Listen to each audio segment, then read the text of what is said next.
Okay, so in this video I'm going to go over how to use the graph editor, and we're going to do a simple ball bouncing animation. So the very first thing I'm going to do is I'm just going to delete the cube. So I'm going to just press X and then left click to confirm. I'm going to go down to my add menu and I'm going to add a mesh, and we'll just use a UV sphere. The next thing I'm going to do is go back to the add menu. I'm going to go to mesh and then I'm going to click a plane. While my plane is still selected, I'm going to press the S key to scale the plane a bit. I'm going to right click back on that sphere.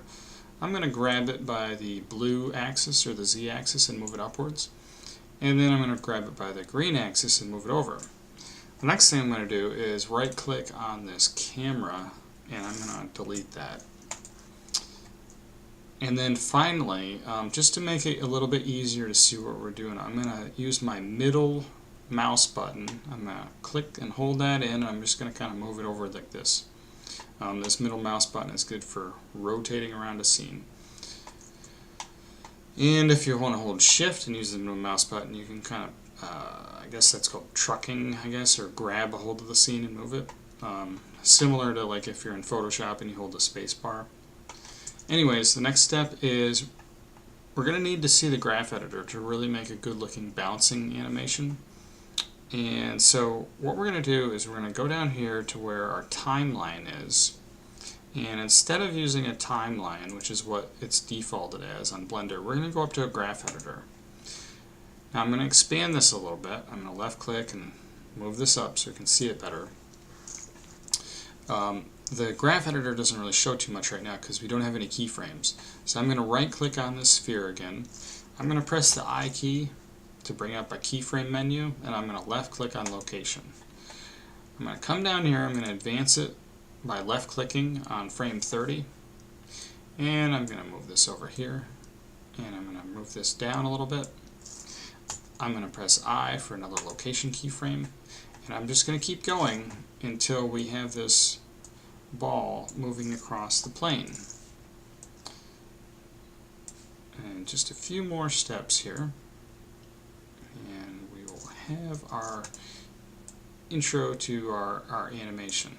But as you'll see here in a minute, it's really not going to look very good at first, because a ball doesn't really quite behave in the way that it should when we first animate it like this. And you'll see what I mean here in a second when I play this.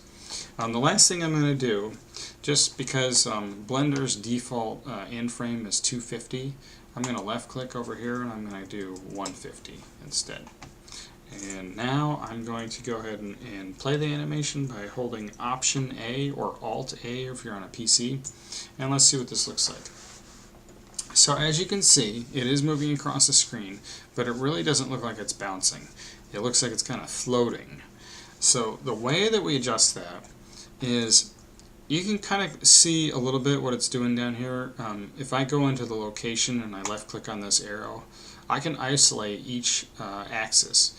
So I'm just going to show the Z axis right now, and you can see exactly what it's doing. This is literally the same thing as what the sphere is doing up here, except down in the graph. So what we need to do is when a ball hits the bottom, okay, we're going to right click on this first keyframe and we're going to press S, and we're just going to scale that as inward as far as we can. Okay, we're going to come over to here to this one and we're going to scale inward. Okay, and finally for this one we're going to scale inward. So each time I select one of these keyframes, I'm right clicking, and now watch what happens. So if I press Alt A again, now all of a sudden it looks like it's bouncing. Now it's not perfect. The other thing we could do is we could come back here and we could select our Y,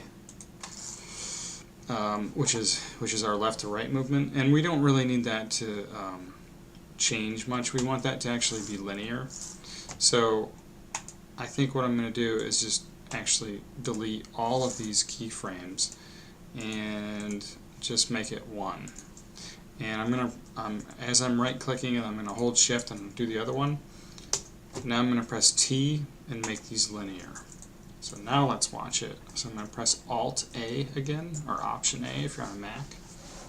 And now you can see that it's even a little bit more realistic looking because it maintains that steady linear movement from left to right.